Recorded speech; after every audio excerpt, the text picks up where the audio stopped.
Well, thank you everyone for joining. We're psyched for another ForgeX ABM workshop. And today we have back for round two, we've got Anna Tsymbalist, who is the head of ABM over at Influ2. And today we're going to be chatting all about how to personalize your ads at scale automatically. And the big emphasis on this webinar is very much around real world practical examples that you can steal. So Yeah. format for this as well, very relaxed. Toss your questions in the chat. I'm going to be interrupting Anna all throughout with a few questions, and we want this to be as conversational as possible. So Anna, I'll pass it over your way for a quick intro and to kick this off. Okay. Thank you for the intro, Davis. So I've been running ABM at Influ2 for more than a year, and I joined the company like more than 2 years ago. And today I am going to share some of the things that we came up with throughout the years. And keep in mind that all of the examples that I'm sharing have been tested in the trenches. We've used them on our audience. And this is just our understanding of how you can use ads to personalize the buyer's journey. Let me start the slideshow for you. So, okay, one of my favorite slides. B2B buyers expect personalization, and there is a simple, it's very simple. There is a simple answer to that. We are all very used to this term of a buying committee right now, and we like to treat accounts as accounts and buying committees as a unified creature. But actually, I'm just going to state the obvious. The buying committee consists of people, and outside of being B2B buyers, they are also B2C buyers. And they have the regular experiences in the B2C, just like all of us. And I just want to give you a very short example of what is the modern B2C buyer's journey right now that I'm personally just recently experienced. So I moved into a new apartment and I need a new desk. I don't have a desk there. And it took Meta very little time to figure out what kind of desk I want and that I want a desk. And it served me ads of things that I liked for the entire weekend. And I felt like I'm doing research, honestly. So at the time when I purchased the desk, I felt like I was doing an informed decision. I was very proud of myself, to be honest. And I think that's where B2B buyer's journey is really behind, because then on Monday, I log into LinkedIn and these are the ads that I'm getting. So the first one is onboarding your clients just got faster. Well, that's good, but I don't do that. I work in marketing. And then I got an amazing ad from Rubber Fab that they're going to an event in Frankfurt, which is great, but I don't need rubber and I don't live in Frankfurt. So first thought, I was like, wow, this is amazing for my presentation. Then they had to pay for it, you know? So let's discuss what I think personalization in B2B can look like, because of course, I gave you an example of a B2C experience, which is a lot more simplified.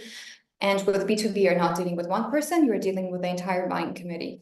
And I think that personalization in B2B is all about adjusting your content and messaging and aligning it with the individual buyer needs and the journey stages.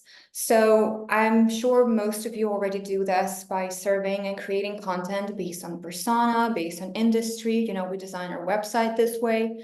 But I think that that approach only partially addresses the buyer's journey needs, because the buyer committee consists of multiple people. There's usually this champion that's researching everything and collecting things about different products on the market.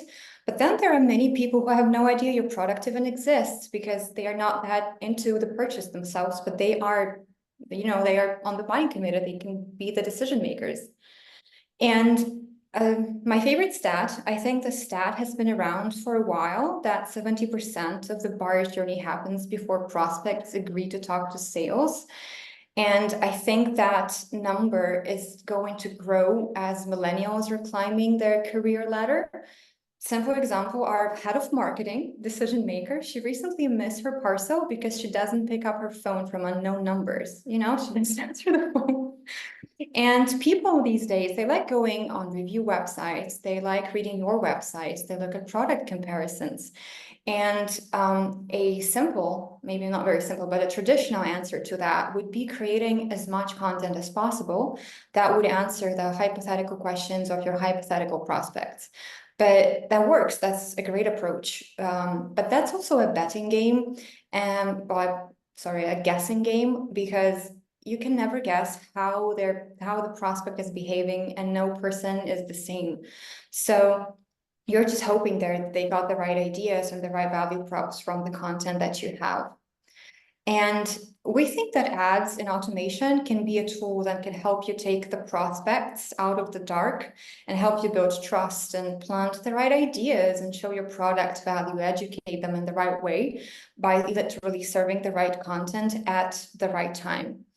And you should do that. Again, our opinion. I think that you should do that by advancing content at your prospect space.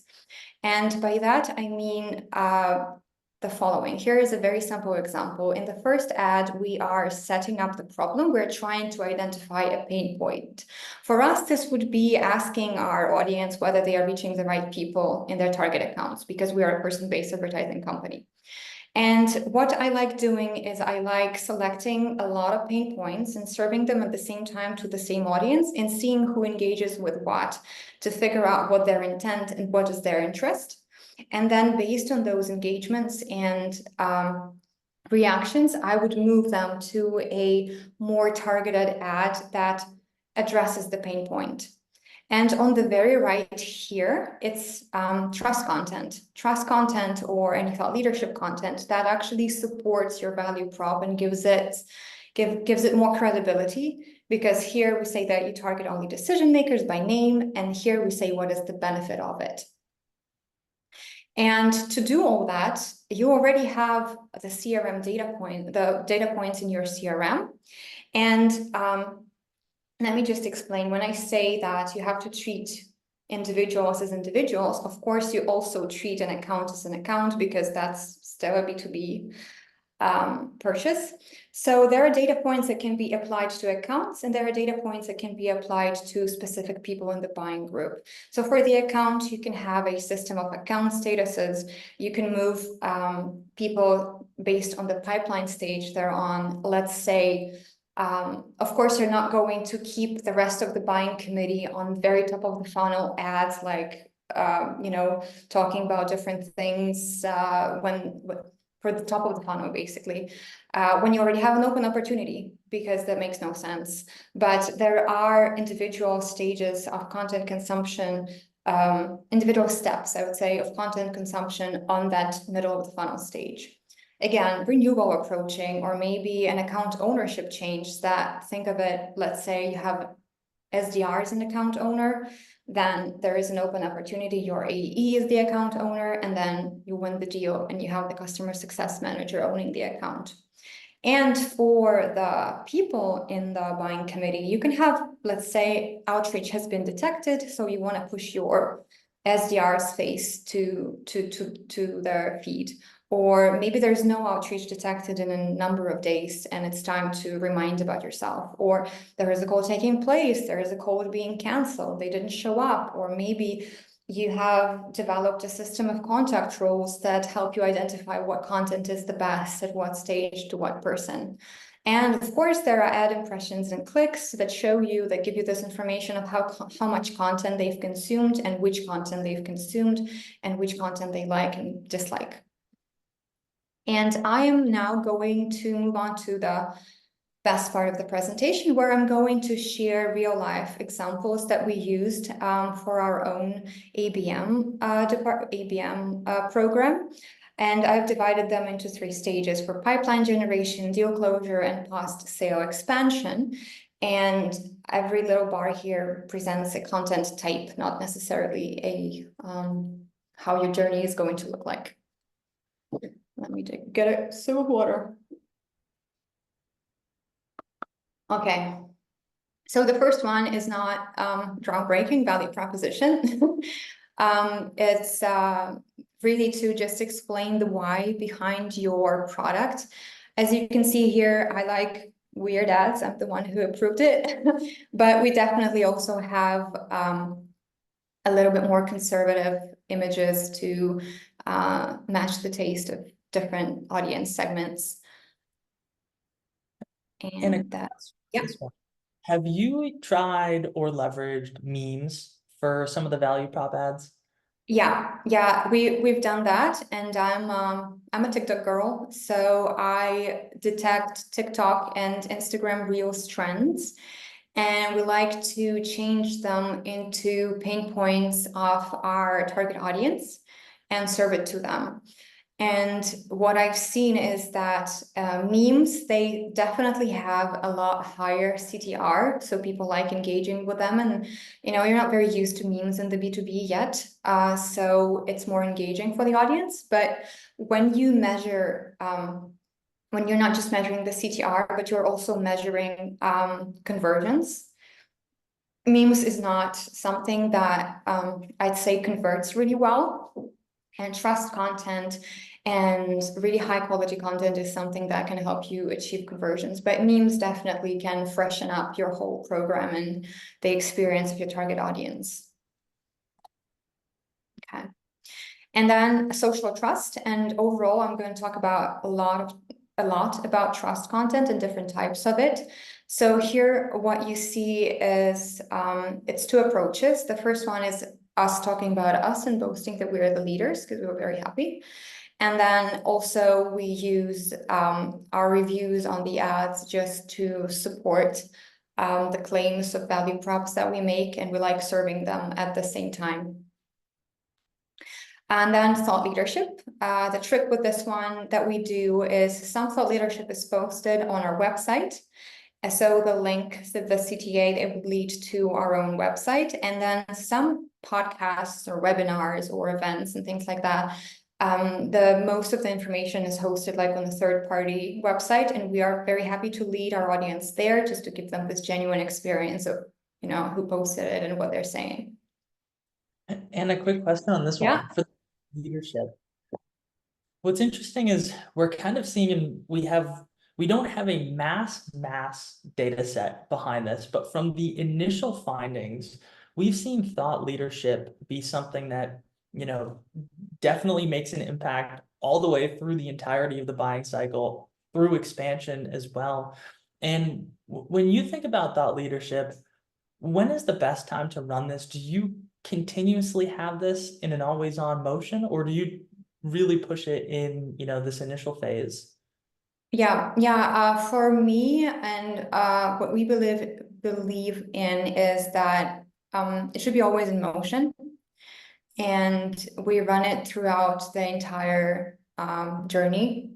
And we also have active engagement cycles for our accounts. And then we have nurture cycle for our account. And nurture is built out of brand messages and thought leadership, basically. Because especially after your account has been in active outreach and a lot of ads and going through different journeys that you built for them. And let's say they didn't convert, but they already have this knowledge about you, but you don't want to be pushing it into their face all the time. I mean, that's what I think. That's my subjective. I don't want to push our value props to them all the time, because maybe it's just not the right timing and that makes no sense for them. But then by continuously remaining in their feed with a very low intensity of impressions, gives you this connection, gives them this opportunity to, first of all, be reminded and not forget about your existence and all of the things that you tried to push into their brain with your engagement cycle. And then maybe they liked you and it was just not the right timing. And when the timing is right, they engage and we follow up and you get a deal out of it. So yeah, I'll be covering a lot more of thought leadership content later on in my presentation as well. Amazing. Okay. Thank you.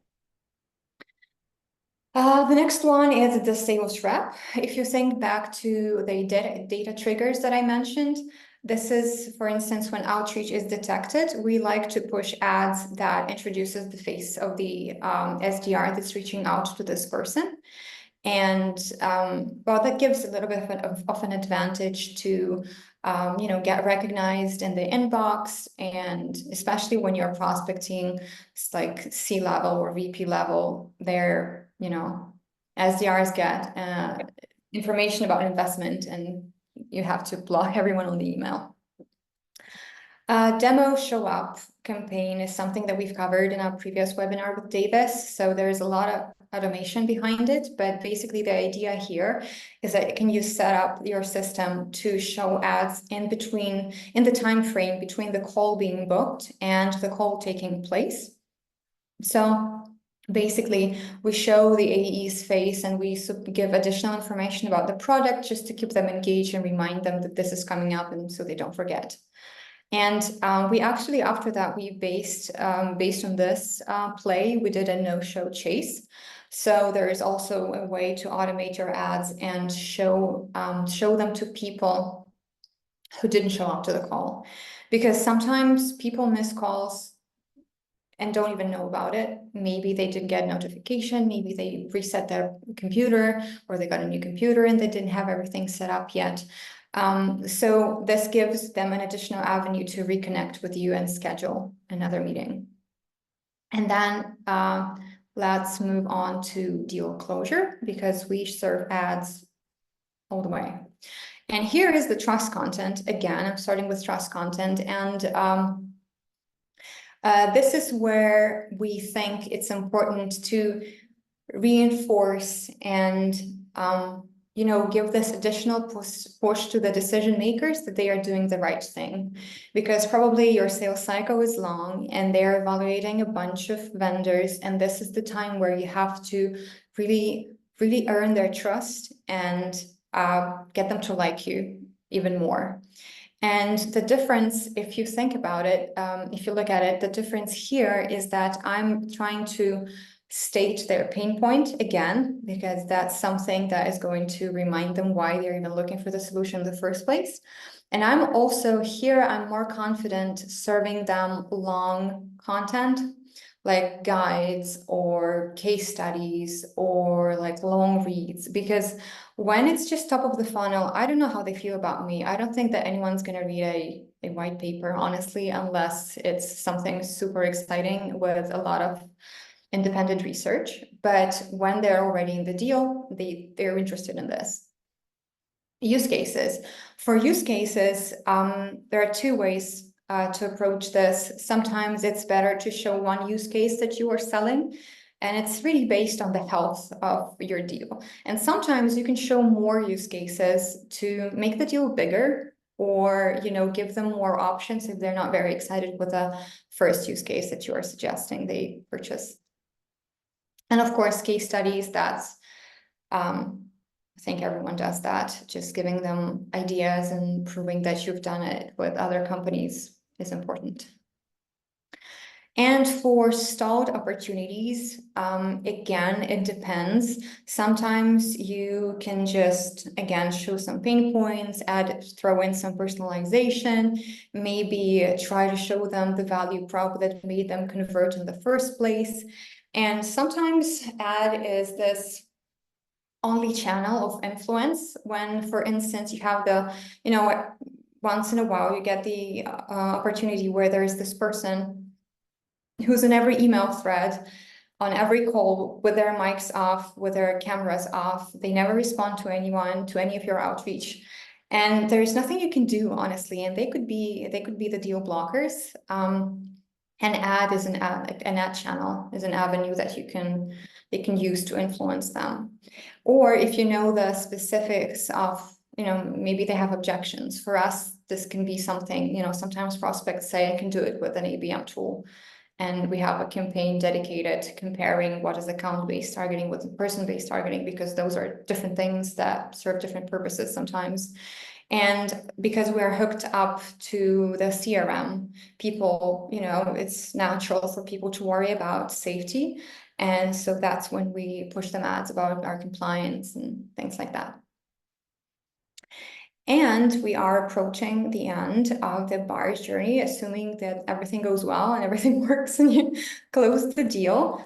Adoption campaigns. This is something I partner on with our customer success department, because especially when you have a product, well, it's not, we have a different thing, but when you have a product, let's say, when you have a decision maker who wants this introduced into the workflow, but then the users were not part of the decision. And when the users are not happy, maybe their tech stack is already overloaded and they're like, I'm not learning another thing.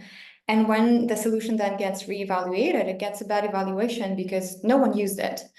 So, and you really don't have the connection sometimes to the actual users. So running an adoption campaign to those people can be crucial and help you avoid churn, basically, because you show them, you give them tutorials or you show them results, and just to give them some inspiration of how they should be using you. And then we have new feature or add-on announcements, and let's say you want to sell them. You charge for them.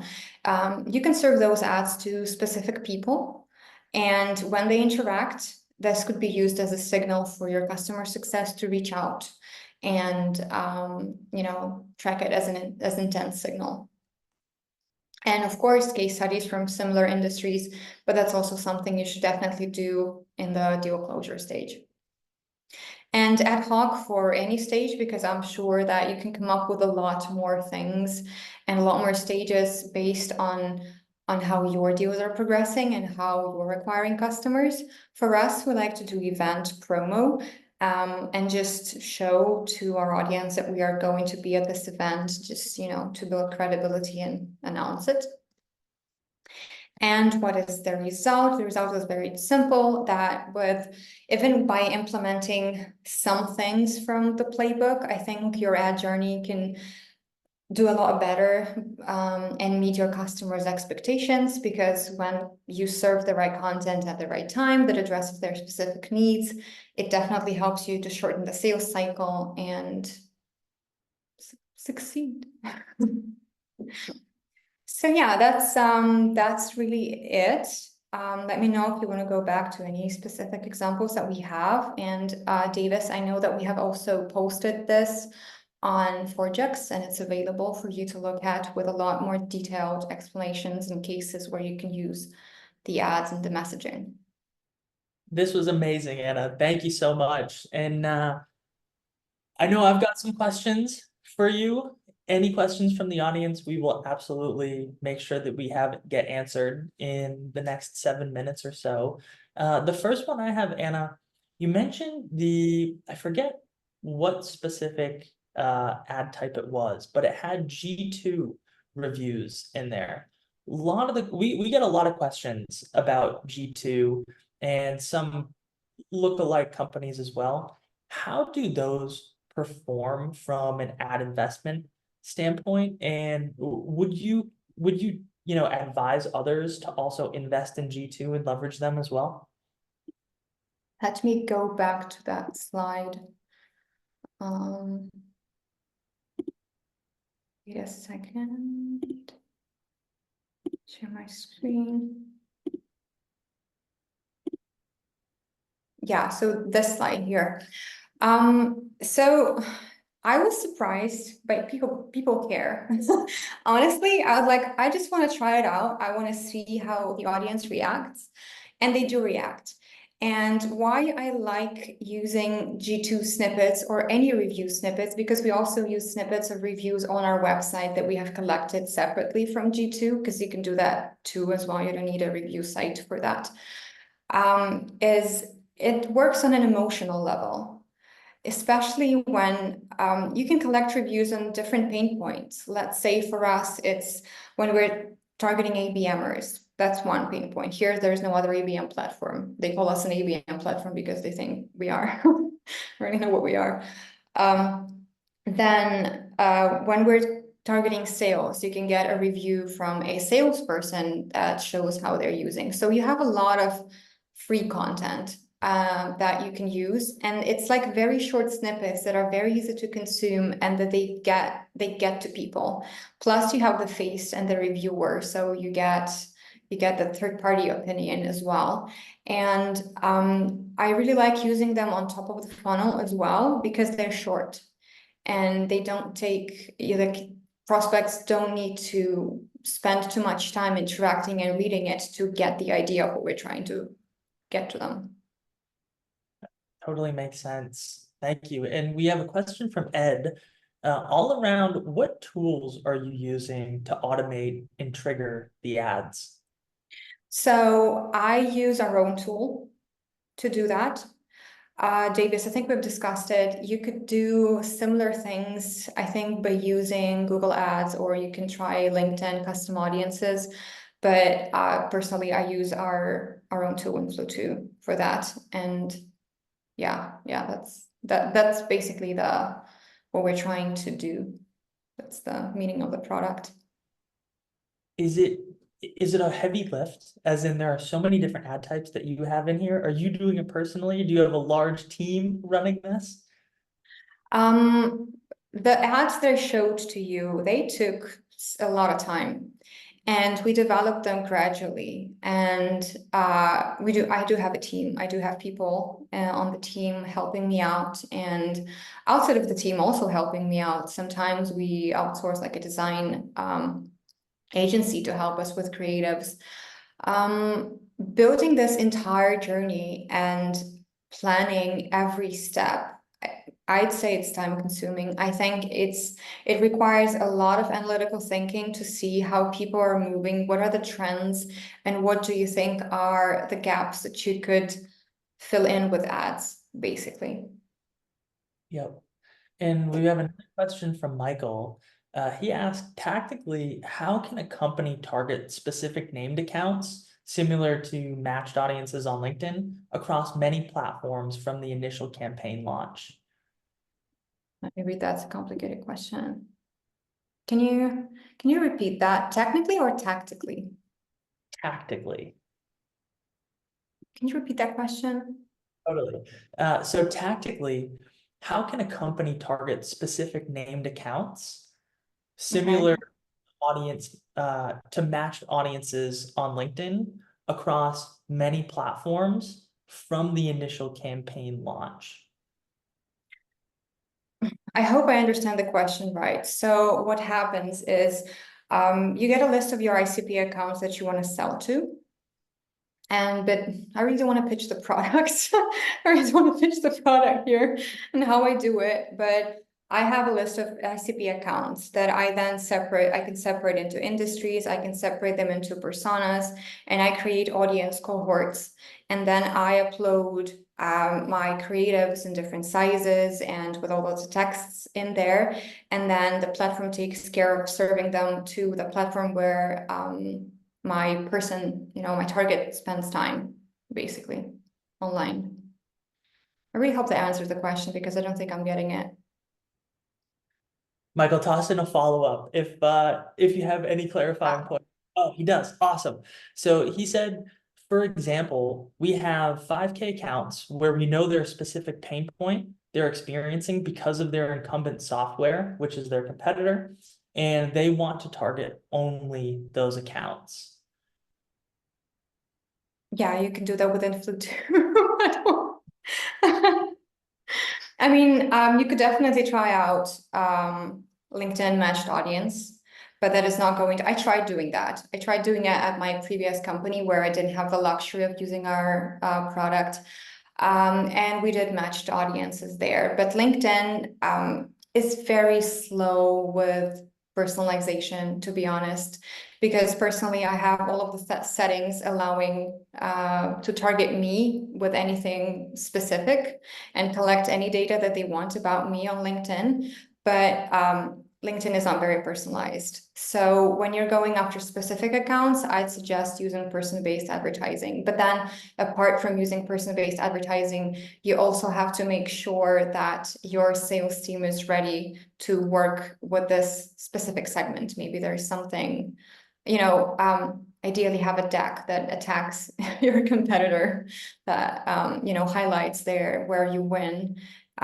Because sometimes, it's a very good indicator of how your pitch should look like and how your ads should look like. That's also very tricky with content when you are trying to address, if you're going after a competitor, you have to be very careful, of course. I mean, I think it's bad practice to just attack your competitor.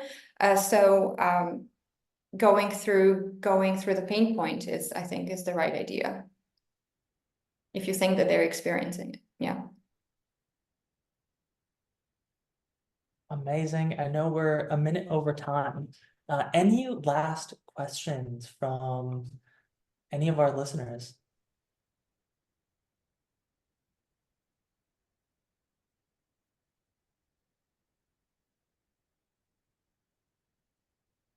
Anything about the content? Do you guys agree with everything? Do you think, what do you think about my messaging? I need to know. Quick message poll. Yeah, should we do a messaging poll? Because I'm like, was really trying there. Well, I can tell you right now, I love your ads. I think that they look, and we'll definitely have to do. What I think might be interesting too is a follow-up that gets really deep into the person-based advertising, like contact-based advertising versus just account, which really leans into what I think is part of the power of Influ2.